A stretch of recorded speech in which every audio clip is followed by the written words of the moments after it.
سے اردو بولنے کے لیے اردو تلفظ تلفظ کے اندر، اور املے کے لیے۔ جی ہاں، اور خصوصاً ریڈیو پاکستان کی ملازم کی ان کو زیادہ، آج آپ کہاں سے لے کے چلیں گے اس کو؟ دیکھیں صاحب، ریڈیو کے جو ناخدا تھے زید بخاری صاحب، ہوں ان کو تلفظ پہ بڑا زور دیتے تھے، ہوں اور ان کی یہ انسان دوستی تھی ہوں کہ بہت سارے ہجرت کر کے آنے والے شاعروں وغیرہ کو ہوں انہوں نے تلفظ کی اصلاح کے لیے رکھا ہوا تھا۔ ہوں بیزاد لکھنوی اور ارم لکھنوی شاعر تھے، یہ بیچارے کیا دوسرا کام کر سکتے تھے، ہوں کلرکی کا یہ سب کا، انہوں نے ان کو ملازم رکھا تلفظ کی خاطر۔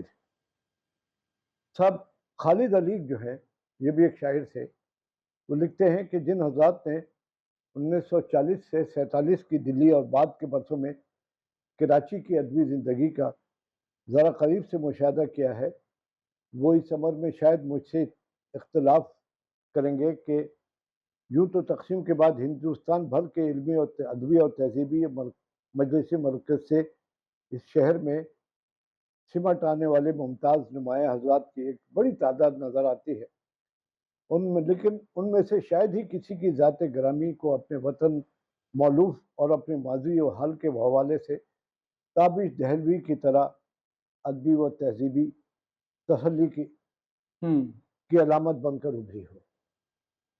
اس دوگنا علامت کا دوسرا پہلو تو یہ ہے کہ ہم انہیں بلا خوف تردید کراچی میں اردو کا دہلوی مکتبہ فکر و سخن کہہ سکتے ہیں۔ جی بالکل، زبان و بیان کا منجھا ہوا رکھ رکھاؤ، حرف مطلب کی ادائیگی میں معنی آفرینی اور کم سے کم الفاظ میں وسیع تر ابلاغ کی تفصیل، وہ خصوصیت جو دلی کا ترہ امتیاز کہی جا سکتی ہے، تابش صاحب کے افکار و اظہار میں دونوں مجسم ہو کر رہ گئی ہے۔ یہ خالد علی صاحب نے لکھا ان کے خالد بارے صاحب کیا ہے، تابش صاحب کی شخصیت کا ایک پہلو، یعنی خالد علی کی بات ختم ہو گئی، ایک پہلو ان کی بجا سنجی اور شگفتہ بیانی تھی۔ اچھا، ہر وقت نپت اللہ جواب ان کے پاس موجود تھا۔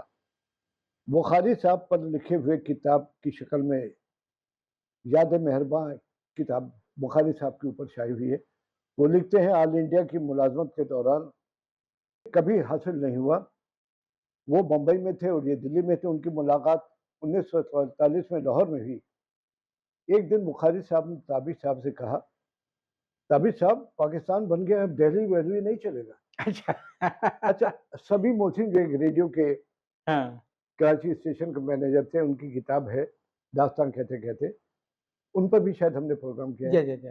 سبھی محسن صاحب نے مجھے ذاتی طور پر میرے بزرگ سے، اچھا دہلوی کہنے پر انہوں نے اعتراض کیا جو خود کو بخاری لکھتے تھے؟ ہاں تو انہوں نے، سبھی محسن نے کہا کہ بخاری صاحب نے کہا کہ دلی دور تو ہے پر بخارا جو ہے دلی سے بہت دور ہے، اس لیے ان کے ساتھ بخاری لکھنے پر طنز تھا۔ اس جواب سے خوش ہوئے۔ اسی طرح ایک روز وہ خبریں پڑھ رہے تھے، ان خبروں کے بعد مجھے طلب کیا، کہنے لگے آپ دلی کے ہیں اور دلی کی اردو کا تو کیا ہے، کیا بیان ہو، یہ لفظ نشست ہے یا نشست ہے؟ تابش صاحب نے جواب دیا، میں دلی کا ہوں لیکن یہ لفظ فارسی کا ہے اور اس کا صحیح تلفظ نشست ہے۔ اس جواب پر مجھے غور سے دیکھا اور پھر محبت سے اپنے پاس بٹھا لیا۔ 1949 میں خبروں کا شعبہ کراچی منتقل ہوا تو تابش صاحب بھی کراچی آ گئے اور بخاری صاحب کے اصرار پر ان کے ہاں کی صحبتوں میں حاضر ہوتے، جن میں نہایت دلچسپ موضوع زیر بحث آتے۔ رات کا کھانا بخاری صاحب کے یہاں کھاتے۔ یہ بات بھی شاید ہم نے پہلے بیان کی ہے کہ بخاری صاحب کو پکانے کا بھی بہت شوق تھا، اپنے ہاتھ کا پکایا ہوا کھانا کھلاتے،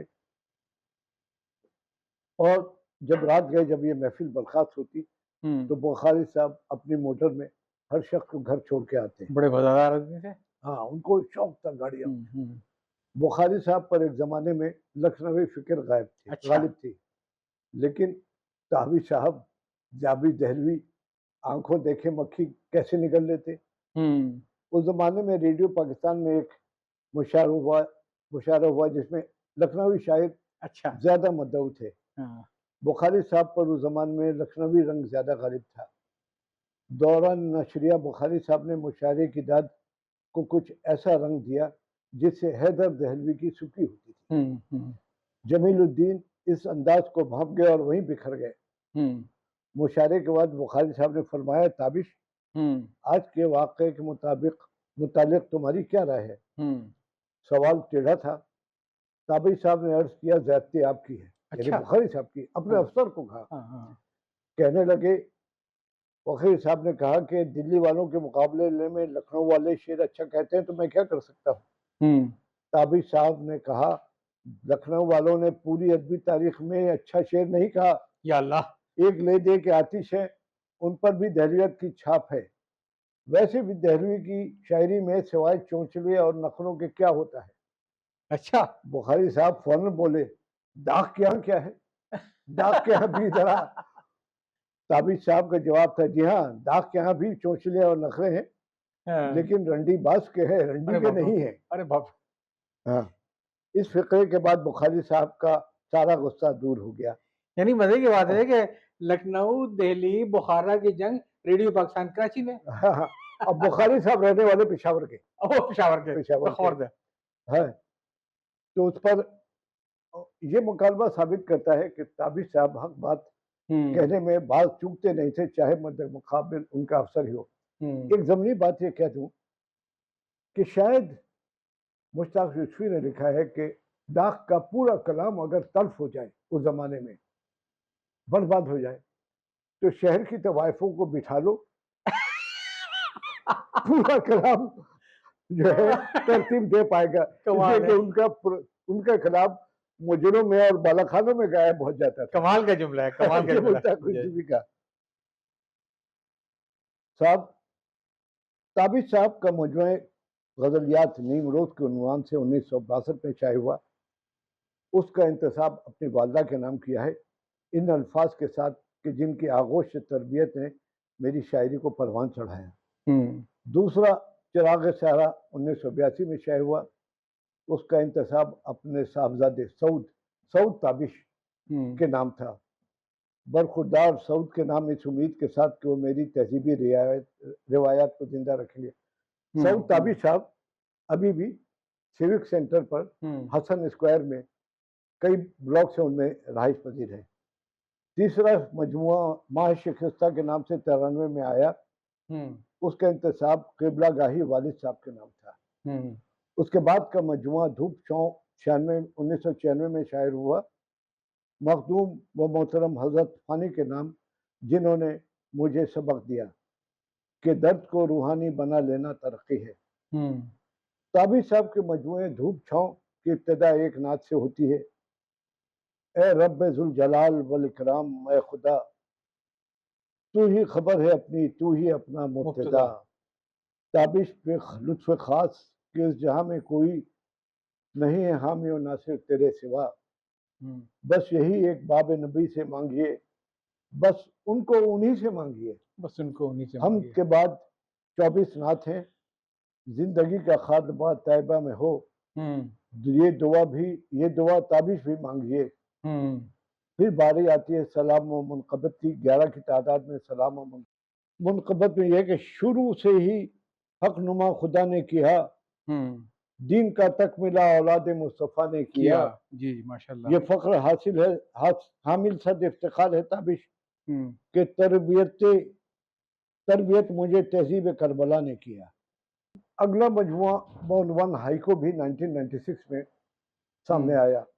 اس دوران نظموں کا مجموعہ غبار انجم 1984 میں منظر عام پہ آیا. جی.